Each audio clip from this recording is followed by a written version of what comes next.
ये मोहम्मद एक जीवनी का तीसरा पार्ट है। हमने जहाँ से छोड़ा था वहाँ से आगे शुरू करते हैं। इब्न हिशाम ने कहा, ये किताब मूलतः इब्न हिशाम के रेफरेंस से ली गई है। इब्न हिशाम ने सीरतुल रसूलुल्लाह लिखी थी, तो उसी का ये हिंदी अनुवाद है। इब्न हिशाम ने कहा, मैं यह किताब अल्लाह का नाम लेकर इस्माइल से शुरू करता हूँ जो मोहम्मद का पूर्वज था। इब्राहिम के बाकी पुत्रों को मैं छोड़ देता हूँ और इब्न इशाक के उस जिक्र को भी छोड़ देता हूँ जिसमें मोहम्मद से इतर बातें हैं, और मैं गैर प्रासंगिक कुरानी आयतों को भी छोड़ देता हूँ। मैं उन कविताओं को भी छोड़ देता हूँ जो इब्न इशाक के शिष्य अल-बुका ने आपत्तिजनक पाई थी। रबियाह इब्न नासिर का स्वप्न। इस यमन के राजा ने एक सपना देखा जिससे वह भयग्रस्त हो गया। उसने समस्त ज्योतिषियों एवं ज्ञानियों को बुलाया और उनसे इस स्वप्न का अर्थ पूछा। रबियाह ने उनसे कहा, मैंने एक स्वप्न देखा जिसने मुझे भयाक्रांत कर दिया है। क्या आप लोग इस स्वप्न का अर्थ बता सकते हैं? उन सबने सस्वर में कहा, आप हमें स्वप्न बताएं तो हम उसका अर्थ बताने की कोशिश करेंगे। रबिया ने कहा, यदि मैं तुम लोगों को वह बात बता दूंगा तो मैं तुम जो भी उसका अर्थ बताओगे उससे संतुष्ट नहीं होऊंगा। कोई भी इसका मतलब नहीं समझ सकता जिसको पहले से इसका मतलब मालूम न हो। उन लोगों में से एक ने कहा, यदि महाराज चाहें तो वे सतीह और शिक को बुला लें, क्योंकि उनके समान इस विधा में कोई ज्ञानी नहीं है। फिर इन दोनों विद्वानों को बुलाया गया। सबसे पहले राजा ने सतीह से मुलाकात की।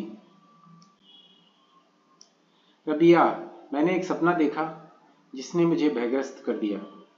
मुझे बताओ कि उसका क्या मंतव्य है। यदि तुम ज्ञानी हो तो बता सकते हो।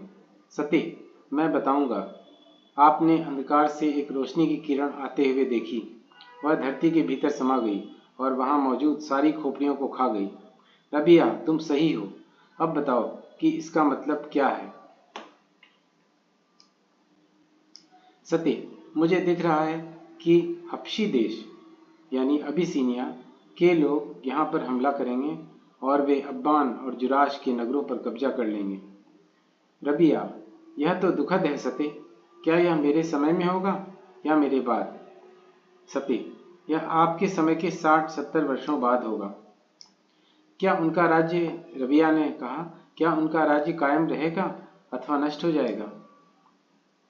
सतीह ने कहा, लगभग 70 साल के राज्य करने के बाद उनके साथ युद्ध किया जाएगा और फिर उन्हें भगा दिया जाएगा।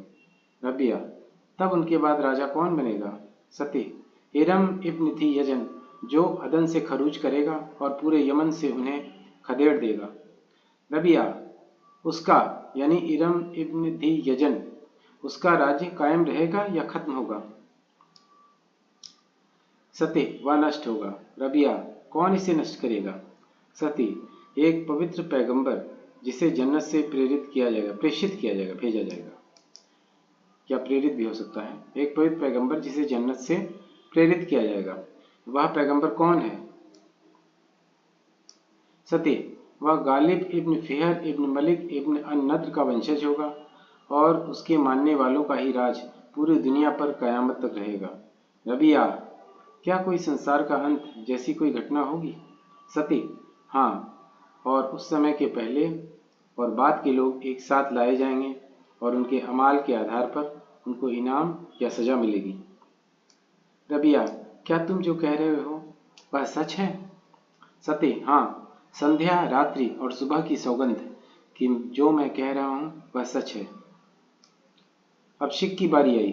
तब राजा ने उसे अपने स्वप्न की बात बताई, लेकिन वह नहीं बताया जो राजा को सतीह ने बताया था। राजा यह जानना चाहता था कि दोनों विद्वानों की बातों में साम्य है अथवा नहीं।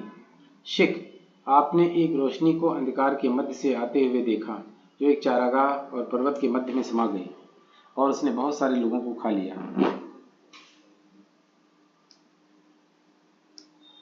जब उसने यह कहा तो राजा ने समझ लिया कि दोनों की बातों में इत्तेफाक है।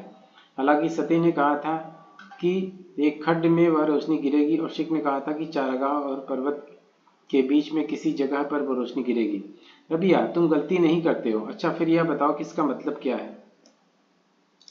शिक, मैं हर इंसान की सौगंध खाकर कहता हूँ, आपकी धरती को काले लोग कब्जा कर लेंगे और वे अभियान से नजरान तक कब्जा कर लेंगे। रबिया, यह अत्यंत दुखद है। कब ऐसा होगा? क्या यह मेरे समय में होगा या बाद में होगा? शिक, नहीं, यह आपके काफी समय बाद होगा। फिर आपके राष्ट्र को बचाने के लिए एक शक्तिशाली व्यक्ति आएगा, लेकिन उसे लोग अपमानित करेंगे। रबिया, वह शक्तिशाली व्यक्ति कौन होगा? शिक, एक लड़का होगा जो बहुत मोटा या बहुत पतला नहीं होगा और वह धू यजान के परिवार का होगा। वह किसी को यमन में जिंदा नहीं छोड़ेगा। रबिया, उसका शासन चलेगा या खत्म होगा? शिक, उसका शासन एक पैगंबर के आने के बाद खत्म होगा। वह पैगंबर धर्म और शांति के मानने वालों में सत्य और न्याय के साथ आएगा। उसके लोगों के हाथ में तब तक शक्ति रहेगी जब तक दिन और रात कायम रहेंगे। रबिया, दिन और रात का अस्तित्व, इससे क्या अभिप्राय है? शिक, यह वह दिन है जब राजाओं को उनके अमाल के लिए निर्णीत किया जाएगा। यह निर्णय स्वर्ग से आएगा और एक नियत समय पर पवित्र जीवन व्यतीत करने वालों को लाभ होगा। रबिया, क्या तुम जो कह रहे हो यह सच है? शिक, मैं धरती और स्वर्ग के मध्य के देवता की सौगंध खाकर और उन सभी चीजों को जो ऊपर जाती हैं और नीचे आती हैं, उनकी सौगंध खाकर कहता हूं कि जो कुछ मैं कह रहा हूं वह सच है। रबिया ने इन दोनों की बातों को सच माना। इसके बाद उसने साजो सामान के साथ इराक की ओर खरूज किया। उस समय इराक ईरानियों का एक प्रांत था, इसलिए रबिया ने तत्कालीन ईरानी राजा शापुर इब्न खुर्शीद यानी खुदादाद से इजाजत ली और हीरा नामक जगह पर डेरा डाल दिया।